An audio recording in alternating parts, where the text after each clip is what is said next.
ఇప్పుడు commentaries on లివింగా ఇవాళ అప్పుడే మండేకి వచ్చిన కృష్ణమూర్తి గారిది ఇవాళ.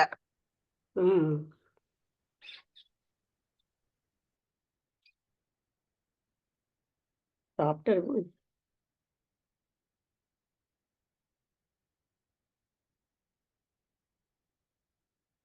What is making you dull అయిందా? ముందు చాప్టర్ చూస్తే తెలుస్తుంది. The pursuit of power. ఇవన్నీ అయిపోయాయి. What is making to dull అంటే నేను వినలేదండి, నేను జాయిన్ అయినప్పటి నుంచి. అది ఆ ముందునే అయిపోయినట్టుంది. ఏంటి నారాయణ గారు? What is making you dull అవ్వలేదమ్మా. అవలేదా? కర్మ కూడా అవలే కదా, కృష్ణమూర్తి గారి కర్మ అవ్వలేదమ్మా, అవ్వలేదు.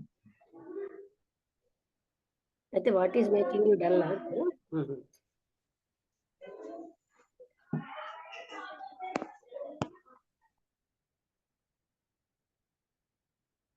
మొదలు పెట్టండి.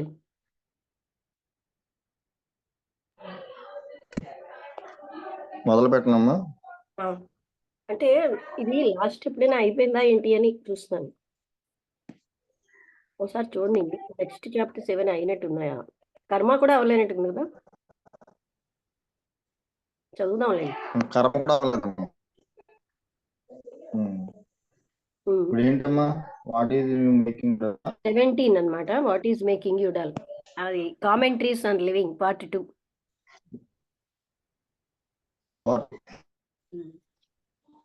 అందరికి ముందుగా సంక్రాంతి శుభాకాంక్షలు, నమస్కారం. ఓం శ్రీ సద్గురుభ్యో నమః. Commentaries on living part 2. ఈరోజు అంటే జేకే గారి ఈరోజు టాపిక్ 15th January 2024. ఈరోజు topic what is making you dull. దీని మీద మేడం గారు సత్సంగం చేస్తారు. అన్ని అంటే మనని డల్ గా చేసేది ఏమిటి అని. అసలు ఇది ఆయనకు ఒక చిన్న జాబ్ ఉంది, ఒక తక్కువ భద్రతతో తన భార్యతో వచ్చారు. వాళ్ళ సమస్యల విషయంలో మాట్లాడాలని వచ్చారనమాట. వాళ్ళిద్దరూ కూడా యంగ్ అనమాట, చిన్నవాళ్ళే. వాళ్ళకి మ్యారేజ్ అయినా సరే చాలా సంవత్సరాలే, కొన్ని సంవత్సరాలే, వాళ్ళకి పిల్లలు లేరు. కానీ వాళ్ళ సమస్య అది కాదు. ఆయన యొక్క శాలరీ అన్నది ఏదో వాళ్ళు మనుగడకి మాత్రమే సరిపోతోంది ఇటువంటి కష్ట పరిస్థితులలో.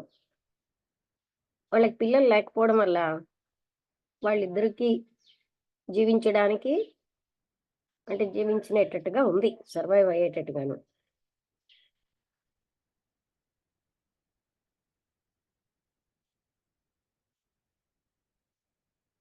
భవిష్యత్తు ఎలా ఉంటుంది అని ఎవరికీ తెలియదు. అది చాలా వర్స్గా ఉన్నా, మొదట ఉన్న ప్రజెంట్గా అంటే ఉన్న వర్తమానం కంటే అది ఇంకా చెడుగా ఉన్నా సరే,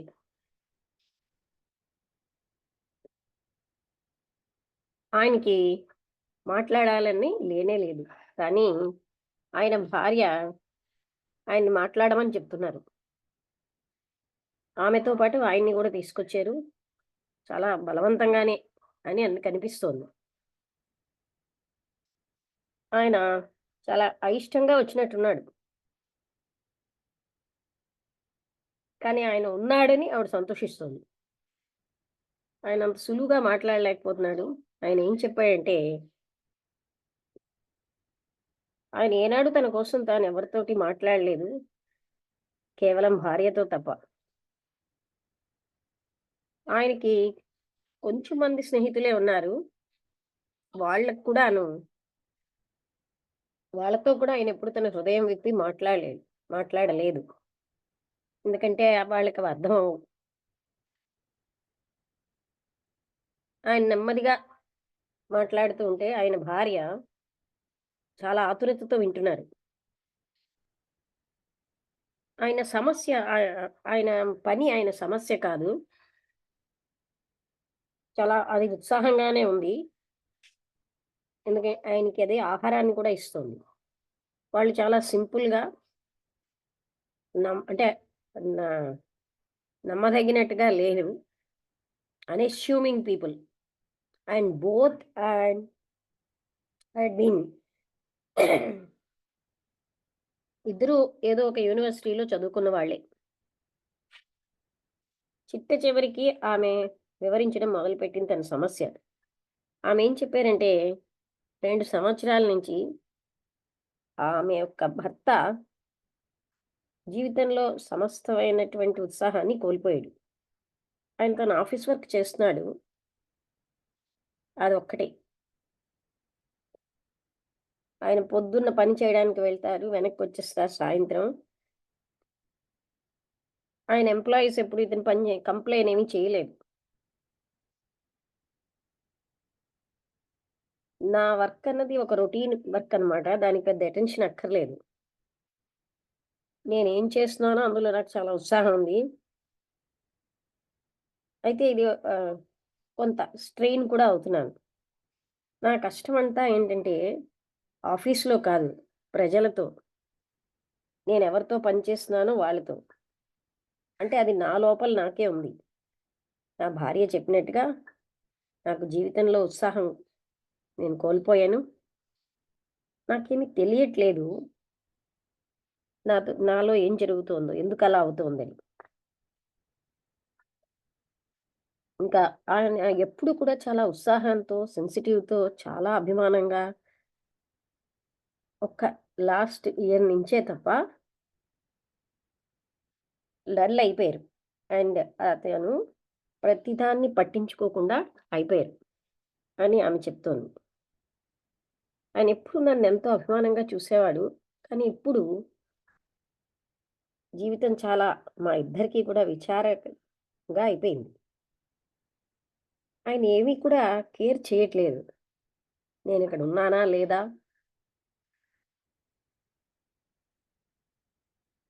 అదే ఇంట్లో కలిసి జీవించడం ఒక బాధాకరంగా ఉంది.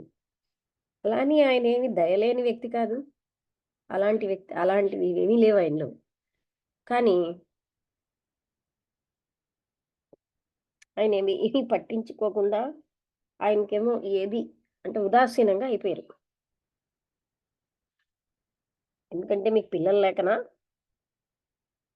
అది కాదు ఆయనన్నారు. మా యొక్క భౌతికమైన సంబంధం బాగానే ఉంది. కొద్దో గొప్పో. ఏ మ్యారేజ్ కూడా పర్ఫెక్ట్‌గా ఉండదు. మాకు అప్ అండ్ డౌన్స్ ఉన్నాయి. నేనేమనుకుంటున్నానంటే, ఈ డల్‌నెస్ అన్నది నాకున్నటువంటి సెక్షువల్ అడ్జస్ట్‌మెంట్స్ సరిగ్గా లేకపోవడం వల్లేమో. నేను నా భార్య కలిసి జీవిస్తున్నా సరే సెక్షువల్‌గా కొన్నాళ్ళై, ఈ రకం డల్‌నెస్ వల్ల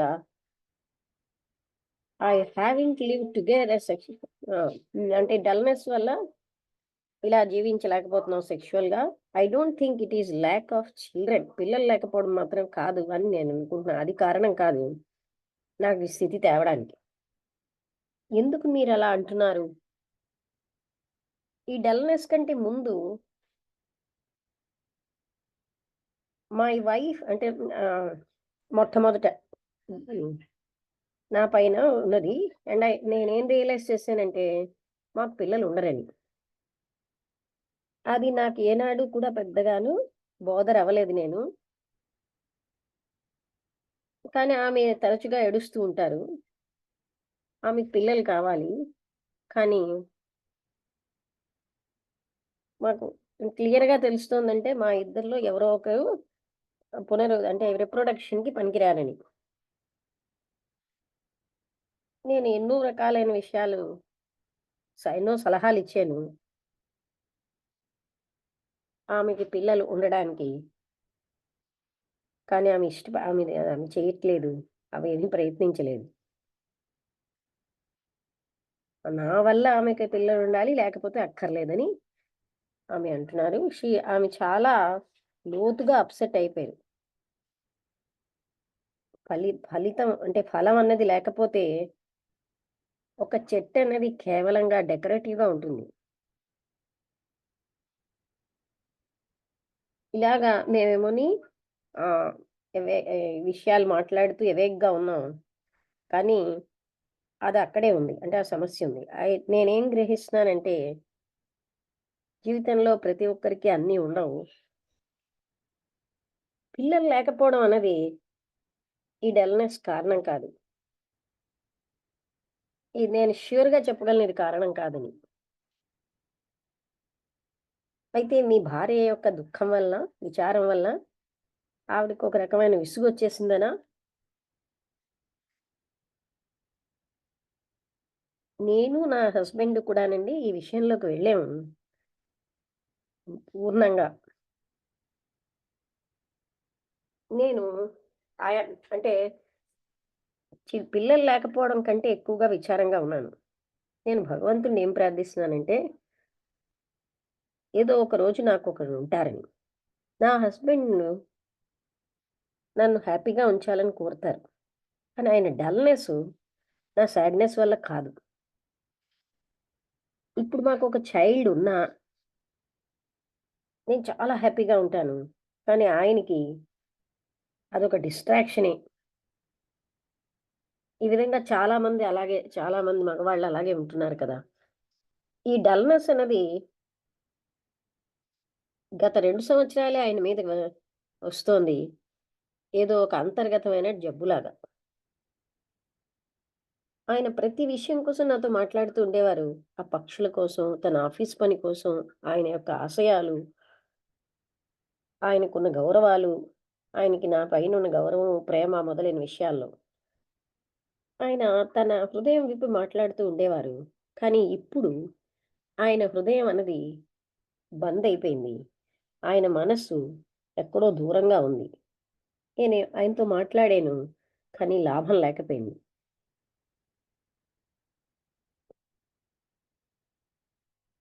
మీరు అంటే have you separated from each other, మీరు ఒకరి నుంచి ఒకరు దూరం అయ్యారా కొంతకాలం? అది ఎలా పనిచేస్తుందో అనడానికి? అవును. నేను కొన్నాళ్ళు నా కుటుంబం నుంచి 6 నెలలు దూరంగా వెళ్ళిపోయాను. మేమిద్దరం ఒకరికొకరు ఉత్తరాలు రాసుకునేవాళ్ళం. కానీ ఈ సెపరేషన్ అనేది ఏ రకమైన తేడా రాలే. ఇంకా విషయాలు పాడైపోయాయి. ఆయన తన ఆహారం తనే వండుకునేవారు.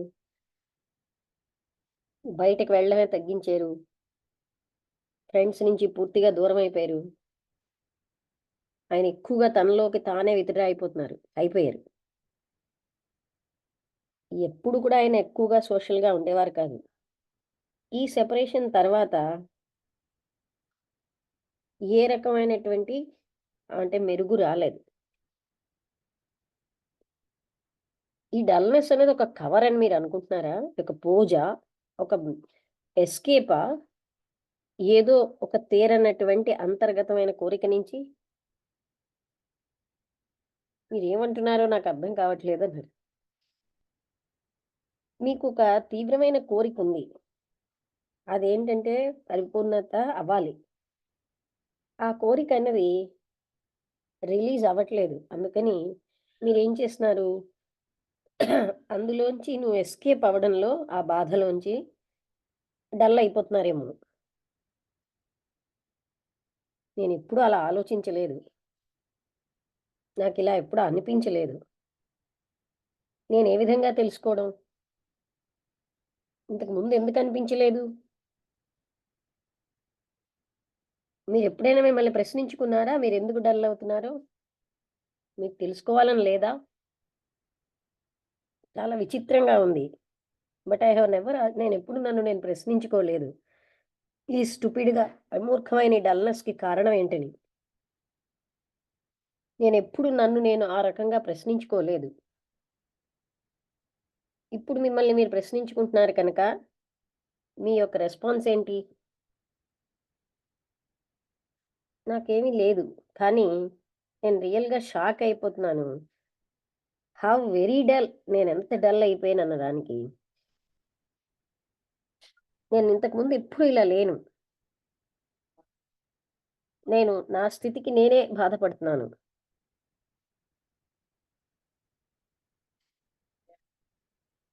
వ్యక్తి తను ఏ స్థితిలో ఉన్నాడు అని తెలుసుకోవడం చాలా మంచిదే. అది ఆరంభం.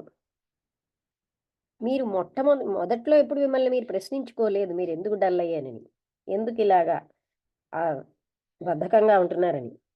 మీరు దాన్ని ఆమోదించేశారు, అలాగే జీవించేస్తున్నారు. మీకు తెలుసుకోవాలని ఉందా మీరు మిమ్మల్ని ఏది ఇలా చేసిందని?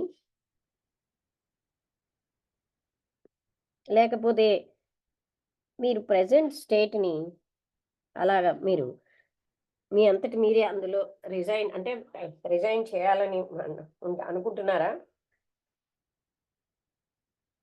అప్పుడు నేనేమనుకుంటున్నానంటే ఆయన అంగీకరించేస్తున్నారు. ఆ స్థితితో ఫైట్ చేయకుండా ఆ స్థితిని ఆయన యాజ్ ఇట్ ఈస్గా అంగీకరిస్తున్నారు. మీకు ఈ స్థితి నుంచి బయటికి రావాలని ఉంది. మీ భార్యతో మీరు మాట్లాడాలనుకుంటున్నారా? ఓ నో, నాకేమీ మాట్లాడాలని లేదు, నాకు ఏమీ లేదు, ఆమె ముందు నేనేమీ మాట్లాడలేను.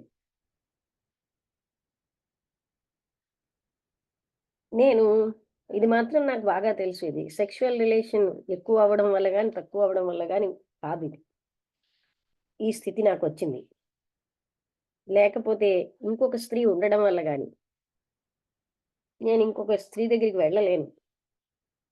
పిల్లలు లేకపోవడం వల్ల కూడా కాదు.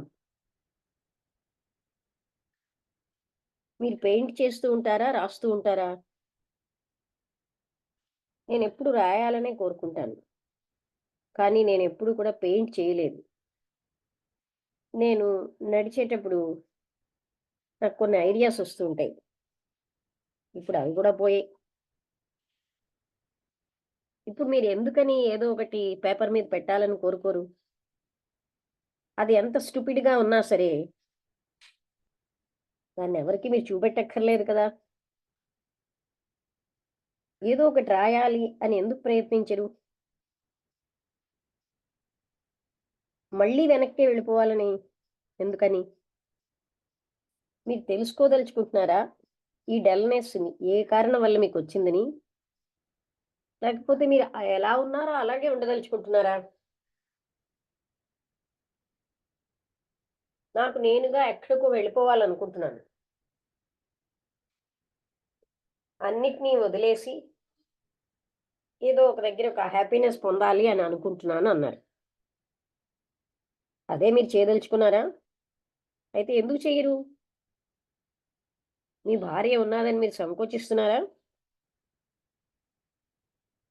నేను ఇప్పుడు నా భార్యకి ఏమీ మంచిగా అంటే నేనుండి ఏం మంచి ఏమీ లేదు, అంటే నా వల్ల ఏ మంచి అవ్వట్లేదు. నేను ఇప్పుడు ఒక వాషౌట్ లాగే ఉన్నాను, అంటే నేను వదిలించుకోబడేటట్టుగానే. అయితే జీవితం నుంచి విత్డ్రా అవడంలో మీకు హ్యాపీనెస్ వస్తుందని మీరు అనుకుంటున్నారా? మిమ్మల్ని మీరు వేరు చేసుకోవడంలో మీకు సంతోషం వస్తుంది అనుకుంటున్నారా? మీరు ఇప్పటికిప్పుడే మీరు చాలా ఇప్పటికి కావలసినంత మీరు వేరే ఉన్నారు కదా. ఏదో ఒకటి పొందాలని త్యాగం చేయడం అది త్యాగమే కాదు, అది కేవలంగా ఒక మోసపూరితమైనటువంటి ఇచ్చిపుచ్చుకోవడం. అదొక ఎక్స్చేంజ్, ఒక రకమైన లెక్కలతో ఉన్నటువంటి కదలిక ఏదో ఒకటి పొందడానికి. ఇది మీరు ఇచ్చేస్తే ఇంకోటి పొందాలి అని. త్యాగం అన్నది ఏదో ఒక ఫలితం కోసం చేసేది, అది కేవలంగా మరొక లాభం కోసం సరెండర్ అవ్వడమే. కానీ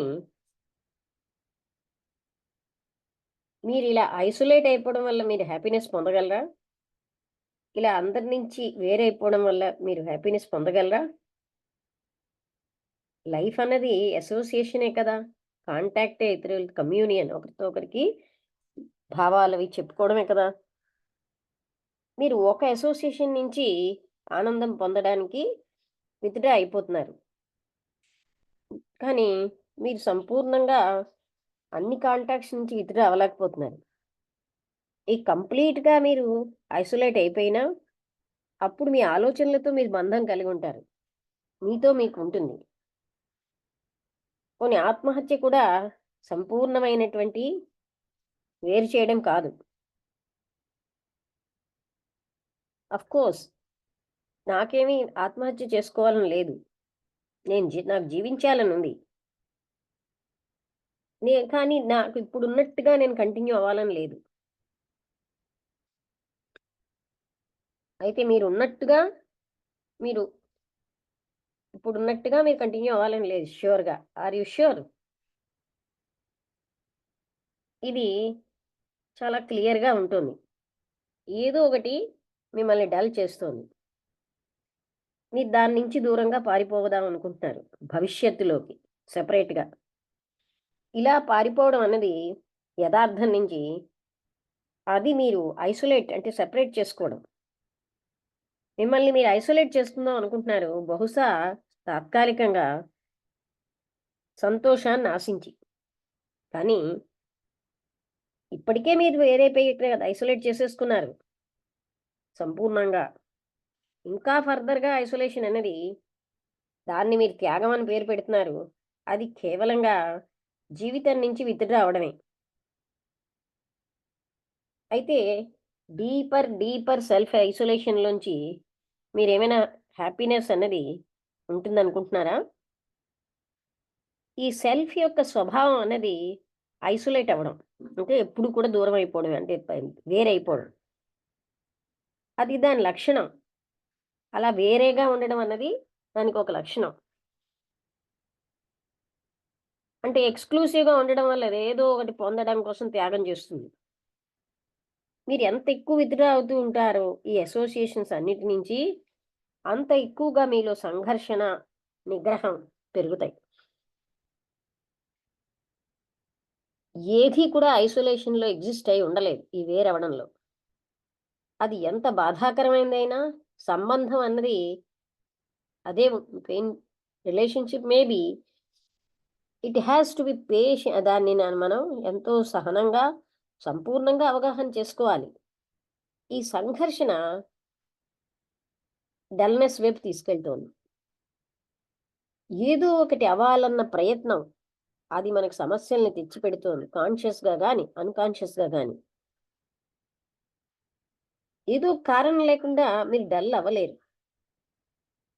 ఎందుకంటే మీరు చెప్పినట్టుగా మీరు ఒకప్పుడు చాలా అలర్ట్గాను కీన్గాను ఉన్నారు. మీరు ఎప్పుడూ డల్గా లేరు. ఈ మార్పు ఏది మీకు ఈ మార్పును తీసుకొచ్చింది?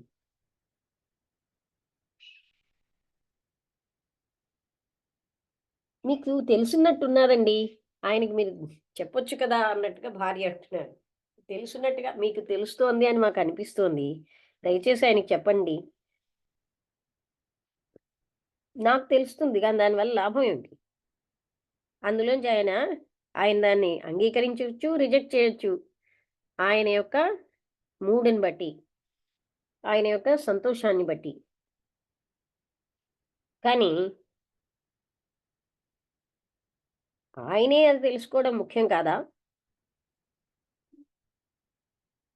ఆయనకి ఇది తనంతట తనే అన్నిటినీ విడదీసుకుని ఈ పద్ధతి అంతటిని ఆ సత్యం తెలుసుకోవడం ముఖ్యమైన విషయం కాదా? సత్యం అనేది ఇంకొకరికి చెప్పలేకుండా ఉంటుంది, చెప్పబడదు. అంటే ట్రూత్ అన్నది ఇంకొకరికి చెప్పబడేది కాదు. ఆయనే దాన్ని రిసీవ్ చేసుకోగలగాలి. ఆయన కోసం ఎవరు దాన్ని తయారు చేయలేరు. అదేమీ ఇండిఫరెన్స్ ఏమీ కాదు.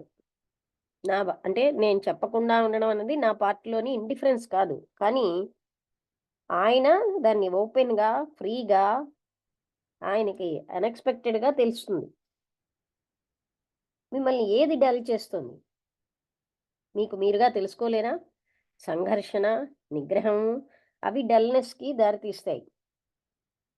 ఈ సంఘర్షణ ద్వారా ఈ కాంపిటీషన్ని మనం అవగాహన చేసుకుంటున్నాం. అంటే దానివల్ల మనం ఎక్కువ బ్రైట్గా అవుతున్నాం. ఈ సంఘర్షణ నిశ్చయంగా మనని షార్ప్నెస్కి తీసుకెళ్తోంది. కానీ ఏదైతే షార్పో అది మళ్ళీ బ్లంట్ అయిపోతుంది. ఏదైతే నిరంతరాయంగా ఎక్కువగా వాడుతామో అది పాడవుతుంది. మనము సంఘర్షణని తప్పనిసరిగా ఆమోదించేస్తున్నాం. మనం ఆలోచన యొక్క స్ట్రక్చర్ అంతటినీను, ఆలోచన యొక్క పని కూడా అది తప్పనిసరి అనే భావంతోటే మనం ఆలోచనలు, పనులు చేస్తాం. కానీ సంఘర్షణ తప్పనిసరా? ఇంకొక వేరే విధంగా జీవించే విధానమే లేదా? మనం అవగాహన చేసుకుంటే ఈ మొత్తం పద్ధతి అంతటిని, దాని యొక్క ప్రాముఖ్యతని, ఈ సంఘర్షణ యొక్క ప్రాముఖ్యతని అవగాహన చేసుకుంటే వేరే జీవన విధానం ఉంది. మళ్ళీ నేను అడుగుతున్నాను, మిమ్మల్ని మీరు ఎందుకు డల్ చేసుకుంటున్నారు? అవును, నన్ను నేను డల్ చేసుకుంటున్నానా అని అడిగారు ఆయన. మిమ్మల్ని మీరు తప్ప, మీ ఇష్టపూర్వకంగా మీరు డల్ అవుతే తప్ప ఎవరైనా మిమ్మల్ని డల్ చేయగలరా? ఇది మీరు ఇష్టపూర్వకంగా డల్ అవ్వడం కాన్షియస్‌గా చేయొచ్చు, లేకపోతే గుప్తంగా అవ్వచ్చు మీకు తెలియకుండానే. మీరు డల్ అవ్వడానికి అలో చేసుకుంటున్నారు? మీలో చాలా లోతుగా ఉన్నటువంటి సంఘర్షణ ఉందా? ఒకవేళ ఉంటే నాకు తెలియకుండా ఉందన్నారు. మీకు తెలుసుకోవాలని లేదా? మీరు దాన్ని అవగాహన చేసుకోవాలని లేదా? మీరు నన్నెక్కడికి తీసుకెళ్తున్నారో నేను చూస్తున్నాను. ఆవిడ చెప్తున్నారు. కానీ నేను నా హస్బెండ్‌కేమి ఆయన డల్‌నెస్‌కి కారణం చెప్పలేకపోతున్నాను. ఎందుకంటే నేను ష్యూర్‌గా చెప్పలేకపోతున్నాను ఆ విషయంలో. మీరు చూడొచ్చు, చూడకపోవచ్చు ఆయనకి డల్‌నెస్ ఎలా ఎలా వచ్చింది అని. కానీ మీరు నిజంగా కేవలంగా మాటలతోటే ఆయనకి పాయింట్ ఔట్ చేస్తున్నారా? ఆయనంతట ఆయన డిస్కవర్ చేసుకోవాలి కదా! దాని యొక్క ప్రాముఖ్యత మీరు చూడండి. అప్పుడు మీకు అసహనం గాని, ఆతృత గాని ఉండవు. ఒక వ్యక్తి మరొకరికి సహాయం చేయొచ్చు. కానీ ఆ వ్యక్తి తన ప్రయాణం తానే చేయాలి. తన డిస్కవరీని తానే చేయాలి. జీవితం అన్నది అంత సులువైంది కాదు. చాలా క్లిష్టమైంది. కానీ మనం సరళంగానే దాన్ని అప్రోచ్ అవ్వాలి. మనమే సమస్య. జీవితం అని మనం పిలుస్తున్నది సమస్య కాదు. మనకి మనమే ఈ ప్రాబ్లమ్‌ని అర్థం చేసుకుంటున్నామంటే మనని మనం అర్థం చేసుకుంటున్నామని అర్థం. దాన్ని ఏ విధంగా అప్రోచ్ అవ్వాలో తెలిస్తే చాలు. ఈ అప్రోచ్ అన్నది చాలా ముఖ్యమైన విషయం. సమస్య కాదు. అయితే మేమేం చెయ్యాలన్నారు? ఇప్పుడు చెప్పిందంతా మీ ఇద్దరు విన్నారు కదా! అప్పుడు మీరు సత్యం అన్నది మీరు తెలుసుకుంటే అదే మీకు స్వేచ్ఛనిస్తుంది. దయచేసి వర్రీ అవ్వకండి. ఆ బీజం అన్నది మొలకెత్తనియండి. కొన్ని వారాల తర్వాత వాళ్ళిద్దరూ వెనక్కొచ్చారు. వాళ్ళ కళ్ళల్లో ఒక ఆశ ఉన్నది. తర్వాత వాళ్ళ ముఖంలో చిరునవ్వుతోటి వాళ్ళొచ్చారు. అంటే వాళ్ళకి సమస్య పరిష్కారం అయింది. అర్థమైందా మీకు?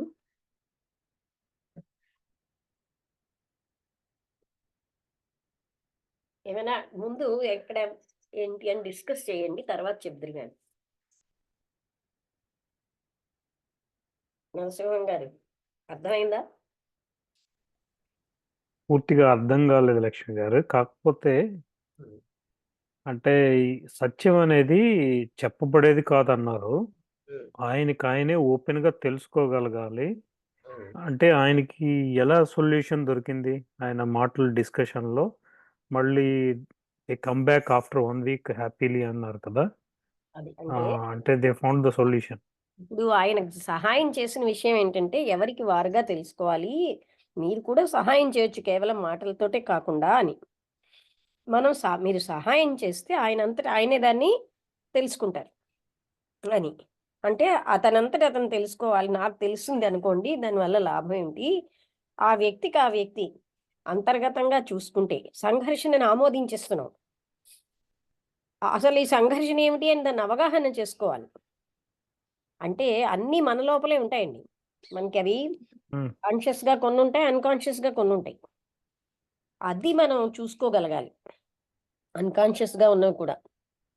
ఆ చూసుకున్నప్పుడు ఆ ముడి విడిపోతున్నాయి. అంతవరకు ఏదో బాధ వస్తూనే ఉంటుంది. ఓహ్! అంటే బెటర్. ఇప్పుడు ఆయన డిస్కషన్ లో హ్మ్. చెప్పిన దాంట్లో ఏదో ఒక స్పెసిఫిక్ రీజన్ చెప్పలేదు. అంటే వాళ్ళకి అతనేమి పిల్లలు లేరని చెప్పక్కర్లేదు కానీ. రీజను. అంటే ఇప్పుడు అతనికి తనకు తెలియకుండానే విత్‌డ్రా అయిపోతున్నారాయన. ఉమ్, అంటే రీజన్ ఇది అనక్కర్లే కానండి. అవి ఎన్నో అలాంటి సబ్‌కాన్షియస్ సటిల్ థింగ్స్ ఉంటాయి మన లోపల. ఉమ్, అవి మనని తెలియకుండానే ఇబ్బంది పెడుతూ ఉంటాయి. ఆయనేమో విత్‌డ్రా అవ్వడమే చేస్తున్నారు తప్ప, ఇప్పుడు నేను సామాన్యంగా ఇప్పుడు ఇతనికి చెప్పినట్టుగానే నేను చెప్తూ ఉంటాను. లోపల మనకి చాలా కాంప్లెక్స్ అండి మనం. సింపుల్‌గా ఉండం. ఎన్నో ఆలోచనలొచ్చేస్తూ ఉంటాయి. హ్మ్. ఏ ఆలోచనో మనని అక్కడ కూర్చుంటుంది. అది వృక్షం అయిపోతుంది. బాధ పెడుతూ ఉమ్. ఉంటుంది. ఆ బాధ బయట వాళ్ళ నుంచి వచ్చిందనుకుంటాం. మీకు అదే అర్థమైందా? మనకి మనమే క్రియేట్ చేసుకుంటాం. ఏదైనా మన ఆలోచనల నుంచే దేవుడు గాని, దెయ్యం గాని మనం క్రియేట్ చేసుకుంటాం. మన మనస్సు క్రియేట్ చేస్తుంది. హ్మ్. అలాగే ప్రాబ్లమ్స్ అన్నిటిని క్రియేట్ చేసేది మన మనస్సే. ఆ! కానీ అవి కొన్ని అడుగడుగున ఉండిపోయి మనం ఏమనుకుంటామంటే ఇదేదో అంటే అదొక పెద్ద వృక్షం అయిపోతుందనమాట. ఆ వృక్షం అయిపోయి దాంట్లోంచి బయటపడడం మనకు చేత కాదు. అంటే ఇలాంటి కంటెక్స్ట్‌లో ఇంకొకళ్ళొచ్చి సాయం చేయగలుగుతారా? వాళ్ళు చేయలేరని చెప్పారు కదా ఇక్కడ. అది చెప్పారు కదా! లోపలికి చూసుకో అన్నదే మరి అక్కడ మెయిన్ పాయింట్. హ్మ్. నాకు మళ్ళీ చాలా మంది తారసపడతారండి. ఇలా అంటే సేమ్ ఇలా కాపోయినా అప్పుడు నేను ఇలాగే చెప్తాను. ఆ లోపల ఎందుకో ఏదో ఒక థాట్ ఎళ్లి మనకు తెలియకుండా అనవేరగా వెళ్ళిపోయింది. అది మనం కంపేర్ చేసుకోవడమో, మరోటి చేసుకోవడమో చేస్తూ ఉంటాం లోపల.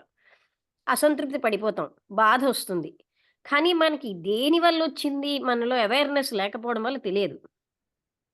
హ్మ్. అది ఎంతో ఒక బెంగలాగా అలాగా అది అక్యుములేట్ అయిపోతూ ఉంటుంది. అందుకని మనం చాలా సూక్ష్మంగా మనని చూసుకుంటూ ఉంటే, ఏ పర్టిక్యులర్ థాట్ నాకు ఎలా చేస్తోందనేది మనకు తెలుస్తుంది. నాకు ఒకప్పుడు నాలో నాకి కూడా ఒక్క అయ్యో! ఒక 2 నిమిషాలున్నా నాకు కష్టంగానే ఉంటుంది. ఎందుకంటే ఏమిటని వెంటనే చూస్తాననమాట. ఆ లోపలికి చూసుకుంటే ఈ పర్టిక్యులర్ ఆలోచన అని మనకు అర్థమవుతుంది. ఆ చూసుకోవడం హ్మ్. రావాలి. మనలోకి మనమే. అలాగ అందరిలో కూడా ఉంటాయండి. ఆ అవేర్‌నెస్ లేనప్పుడు వాళ్ళేం చేస్తూ ఉంటారంటే, ఆ సంఘర్షణనే యాక్సెప్ట్ చేసేస్తున్నారు జీవితంలో. హ్మ్. ఇప్పుడు మీరు చూడండి ఏదో ఒక సబ్‌కాన్షియస్ థాట్ వెళ్లి బాధిస్తూ ఉంటుంది. ఫర్ ఎగ్జాంపుల్ చూడండి, చాలా పెద్ద కార్ చూసారు. అంటే ఉదాహరణగా ఒక వ్యక్తి.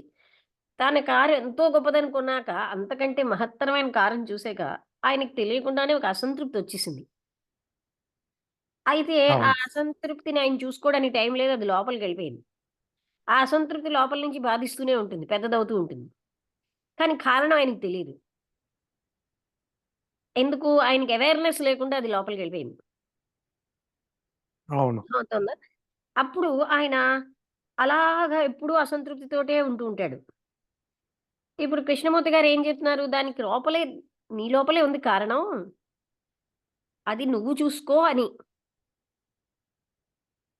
ఓకే. అంటే ఇప్పుడు ఇక్కడ పర్సనల్ నా ఎగ్జాంపుల్ మీరు చెప్పిన దాన్ని బట్టి నా పర్సనల్ ఎక్స్‌పీరియన్స్ చెప్తానండి. హ్మ్. ఇప్పుడు నాకేంటంటే ఇదివరకే చెప్పాను మీకు. ప్రమోషన్ నేనిప్పుడు నాకంటే చిన్నవాళ్ళే ముందుకెళ్ళిపోతున్నారు. వాళ్ళకి రిపోర్ట్ చేయాల్సొస్తుంది నేను. ఉమ్, అది నాకు కాన్షియస్ గానే లోపలికి వెళ్ళిపోయింది. అప్పుడప్పుడు వస్తూ ఉంటుంది. నేను మర్చిపోతుంటాను. అంటే నన్ను కన్విన్స్ చేసుకోవడానికి చూస్తూ ఉంటాను. కానీ మళ్ళీ ఎప్పటికో కొన్నాళ్ళకి మళ్ళీ వాళ్ళని మీట్ అయ్యాను అనుకోండి, ఎక్కడైనా ఆఫీస్లో కనబడినప్పుడు మళ్ళీ దానిలోకి వెళ్ళిపోతాను అనమాట. ఆ అసంతృప్తి అనేది అలా కంటిన్యూ అవుతూ ఉంటుంది క్యారీ.